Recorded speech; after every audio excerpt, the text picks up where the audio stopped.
I am your host, Lia Dunlap, and you are listening to the Oracle on Purpose podcast, where we help intentional leaders clarify their purpose and next steps to create a work and life of significance. Come here. I want to tell you something.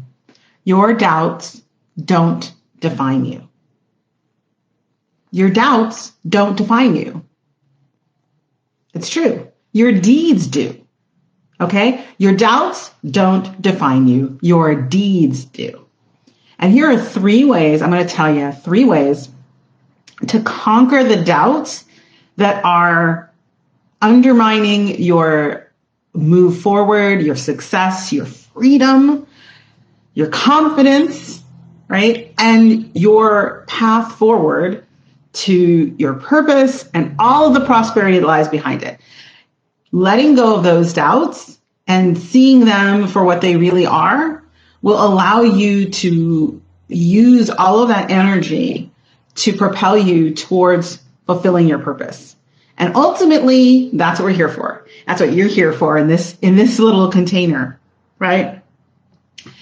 In this container, in this little box that's mine for the next few minutes, we talk about what it means to really fulfill your purpose and how that energy, right, is all that you're supposed to do, right? It's the only and ultimately the biggest and best thing that you can deliver in the world is to fulfill your purpose here.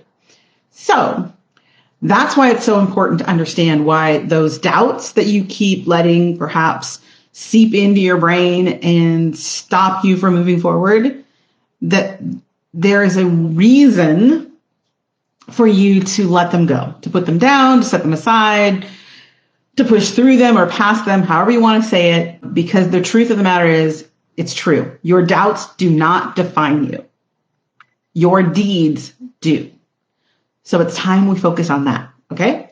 So I'm Lia Dunlap. I'm the Oracle on Purpose. I help business leaders, especially women, who are looking to really deepen their experience of purpose and fulfillment in the work that they do, and who may or may not have been feeling as if they've been pushing water uphill with a broom. You know, they've reached a certain level or they've hit a certain plateau in their life and business, and they just feel like there has to be something more. So I help them to understand what their unique life purpose is and how that is part of their path to millions and to ultimately living a life of prosperity. So here are you ready for it? 3 ways to conquer doubts so that you can actually do that, right? 3 ways to conquer the doubts that stop you from fulfilling your purpose. So get a pen, get a paper. If you know someone who needs to hear this, now's the time to tag them or share this or whatever you want to do. Let them know that we're about to drop some knowledge, right? Some real talk. So to stop those doubts in their tracks, right? To stop that path, that downward spiral, if you will, of falling into doubt and distraction. Even, one of my clients the other day just said, I don't want to use the D word. Like, I don't want to say I'm depressed. And part of that is because that downward spiral of doubt can bring you to the brink of that, can make you feel as if. So again, here are 3 ways to conquer doubts. So number 1, you ready? Write this down.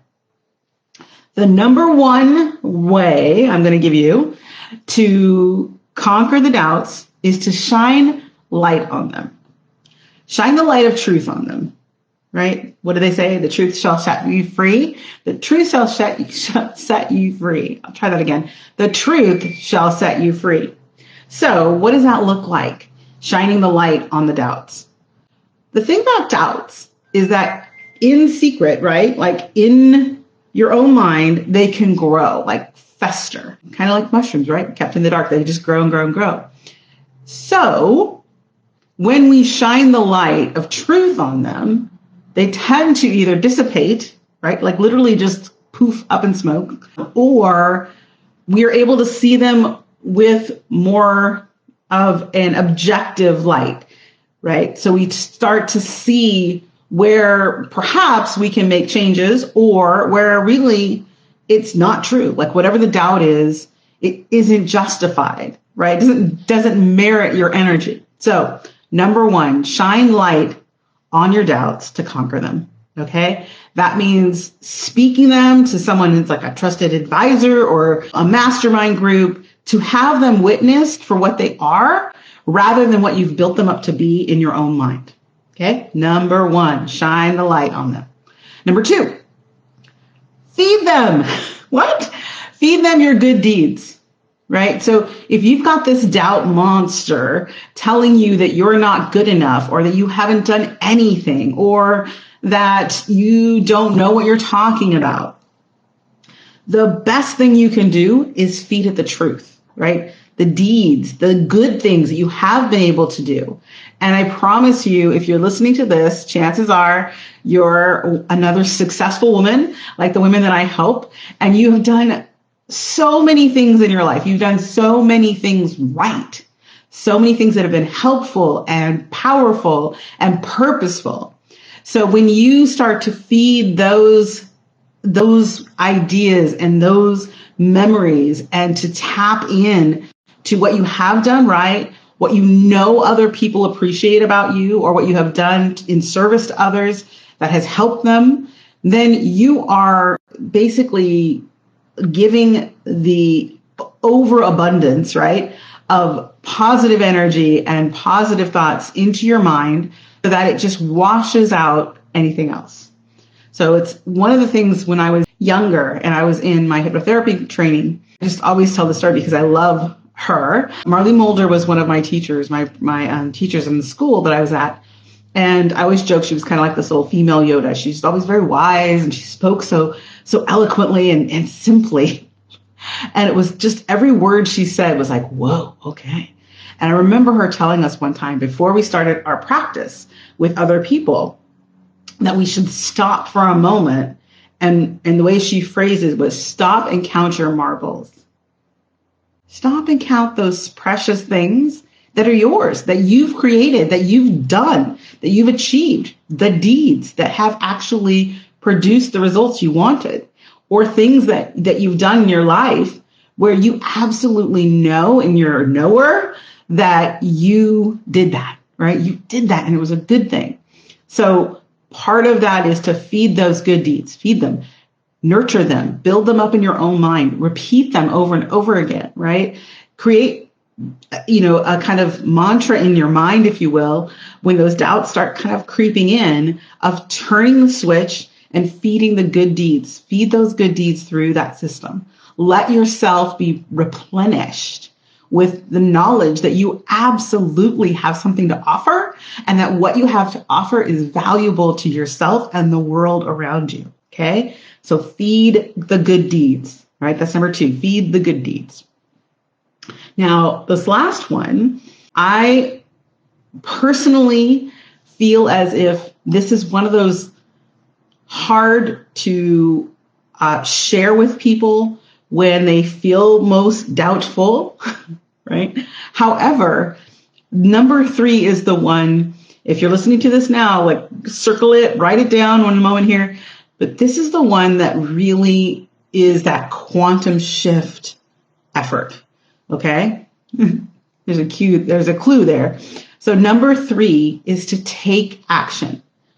Take any sort of action, right? Depending on how deep the doubts are playing in your mind right then, it could be as simple as getting up and washing your face, looking yourself in the mirror and seeing the real you in front of you, right? Just wash your face, care for yourself.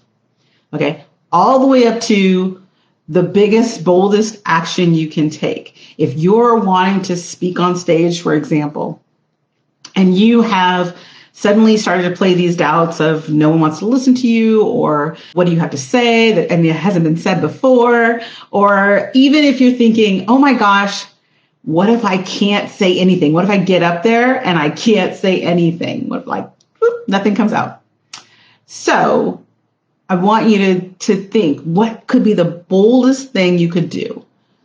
For example, if we use the speaking engagement idea, you can go and volunteer to speak somewhere that they're always looking for people to share information and knowledge, right? So you can do that. You can just go volunteer. Say, hey, I'm ready to speak. I'm going to go out and meet with people who are looking for interesting people to tell their story. There's lots of places to do that, of course. You can go on podcasts. You can look for community events where they're looking for speakers, right? So taking that biggest, boldest action pushes you past sometimes the ensnarement of the doubt, right? It's almost like you're just pulling yourself through the weeds of the doubts out into the sunshine, out into the big open field of possibility. And the big open field of possibility is where doubts go to die.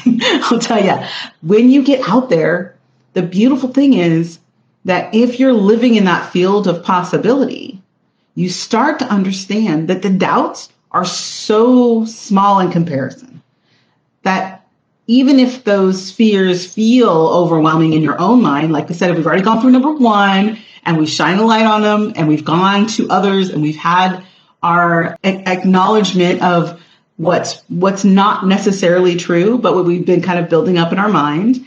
And number two, we've gone through and we've fed ourselves the good deeds that we know for sure we've achieved. Then when we get to number three and we take action and we step out into that bold, unlimited field of possibility, it's as if the doubts are tiny little specks that just poof, disappear. Now, what happens if it happens again, you might say? This is the beautiful thing about this. All you have to do is rinse and repeat. Why? Because we are growing creatures. We change, we shift, we move forward in time and space for now in a kind of progressive direction, right? So it bears to say that in some ways, our doubts are like the onion, right? There are layers of them. And when they come back, we just rinse and repeat the process, right?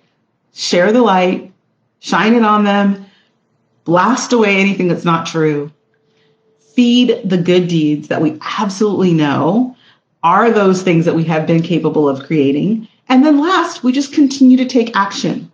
Now, if you're thinking, oh my gosh, it's so simple. How did I think of this before? Don't feel bad. And just do the process, okay? That's what I want you to do. I want you to practice the process of conquering your doubts. And if you need help to do that, I have some good news for you. We are about, oh my gosh, I'm so excited. We are about this week to kick off the next group of the Purpose and Prosperity Accelerator. And in that group, we hold you not only accountable to your goals and your dreams and your visions, but in the container and in the space that we share together, we help to ensure that the one thing you do, no matter what, is conquer the doubts that stand in your way. And so this process that I just went over with you is something we share even more in more detail with more specifics, more tools, more resources, more support so that you can absolutely live your life on purpose and prosper.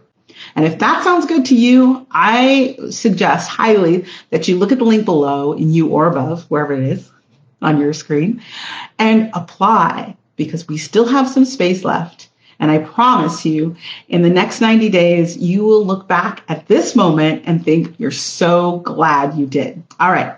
Thanks so much for watching. Again, I'm Lia Dunlap, the Oracle on Purpose. Remember, you are here on purpose, and your doubts do not define you. Your deeds do. So take action, and we'll see you next time. Bye. Thanks for tuning in to the Oracle on Purpose show. If you found value in this episode, we'd appreciate you leaving a comment. Also, you can subscribe and ring the bell if you haven't yet. If you'd like to get clear on your highest vision and next steps, go to oracleonpurpose.com. See you next week.